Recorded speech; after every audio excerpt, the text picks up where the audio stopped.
good pickup of 28 yards. And defensively, they were in zone coverage there. Do you have to be a little careful? You're losing playing against a good quarterback like he is to not play too much zone? Yeah, you have to be careful about how much time you're giving up. I think it's a good point you just brought up. So maybe if you still want to play zone, you go to a zone blitz scheme. And you can drop anyone out of your defensive front. Defensive end, defensive tackle. It doesn't matter. You just exchange someone to bring more pressure towards the quarterback and still try and cover downfield. Meanwhile, Stafford's throw pulled in by Jefferson. And he's corralled, but not before getting it inside the 35. The Rams, they are on the move. They've got another first down. Cool under pressure right there, escaping the pocket and finding what I think was not his primary target. And some of these guys are just so comfortable. Under pressure, and he will go down. Sacked back at the 38. Sam Hubbard making his presence felt in the backfield. Here's Stafford. And this one is incomplete. They're going for a receiver there. Already has one touchdown of this first half. A second one not to be. I like where their headspace is, though. I mean, I really like the thought process, right? You got a guy who's already scored one, right? You want to go back to him, continue the hot hand, and make them adjust to you defensively. I like what they were trying to get done, even though they weren't successful.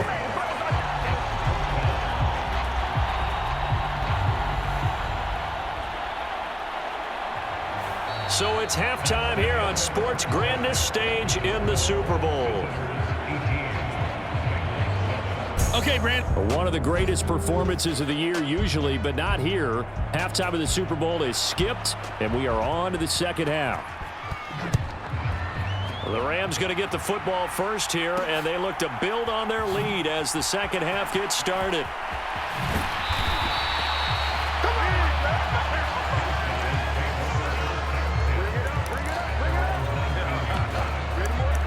The Rams offense ready to begin quarter number 3.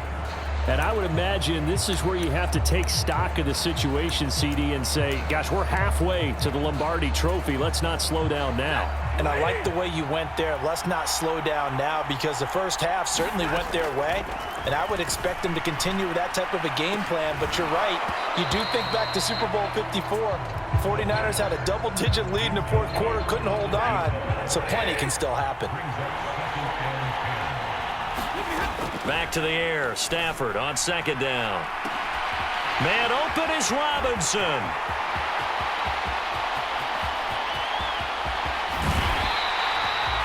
A huge play that time for the Rams. An even 80 yards. The thing that hurt on that play, the missed tackle, that allowed the extra yardage. It's a matchup game in the NFL. You get the guy that you want isolated, have him miss a tackle, and off you go.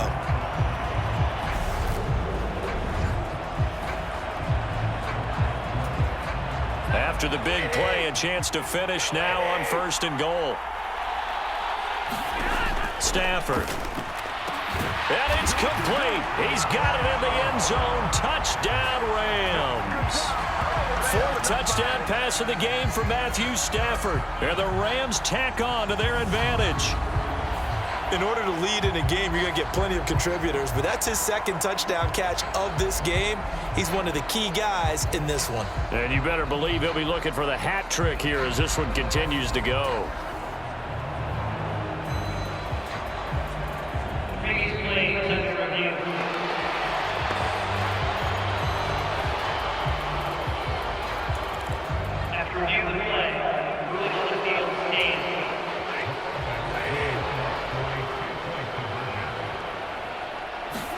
They'll try and throw for it. And a little floater there is incomplete. Should have been picked. Probably doesn't matter on a two-point conversion, but still, as a former DB, you want to grab that ball when you can, don't you? You certainly do, and don't say it, because I know you're thinking it. Don't say it. What am I thinking? You know what I know what you're thinking. Well, if he'd had hands, he'd be playing on offense, right? That's true. You've said that before. Following the touchdown, here's Gay to kick it away.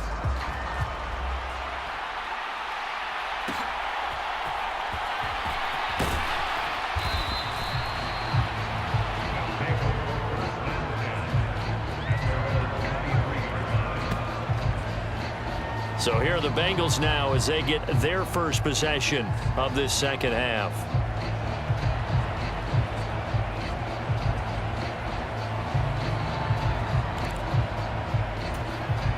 Burrow going to lead up the Bengals here, 1st and 10 at their own 23. He'll hand it off here. This is Mixon. And he is going to lose yardage here. That's going to go as a loss of 2, and it'll be 2nd down. Going to chop into that deficit. They got to do a much better job in the run game. Caught behind the line of scrimmage, no yardage to be found.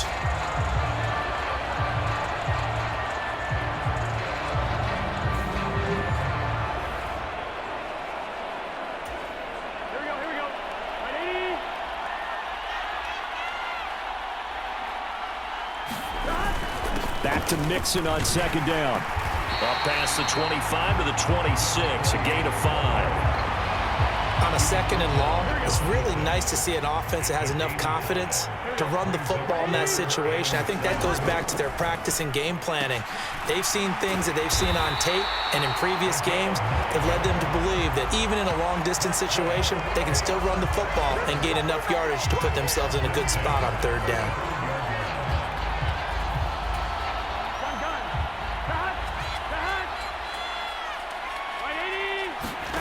Throwing now, Burrow on 1st down. He's got his big tight end. That's Hurst. Now that's staying ahead of the chains. Really good pickup on 1st down, hitting the tight end there. Now brings up a 2nd and manageable. Just found a hole in that zone. Burrow going to give this to Mixon. And very little daylight there. He'll get a couple up to the 44. They know that old expression, it's not my night. It hasn't been his so far. I don't know if the legs are a little bit heavy. Sometimes having to hang out all day and play doesn't exactly play to your advantage, but it's been a tough go for him.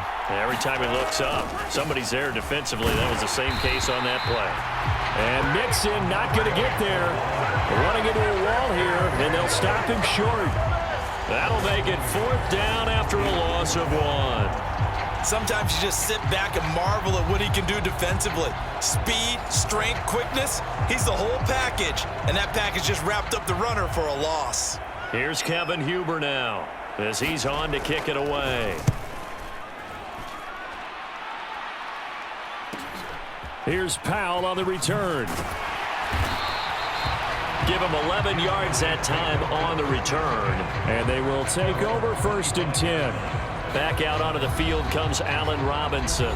And I know that they've double-teamed him a couple times, but not a ton. Whatever they're doing isn't working. He's up over 100 yards. We'll see how they adjust. And when they do that, they weaken their defense in other places as well. And how many times have we done games where we've seen a guy have a big game like this? But it's usually not by himself, is it? Right. Usually it opens it up for other people to have big games as well. It's incomplete. Took a shot, couldn't connect. Oh, man, that was close. To change momentum.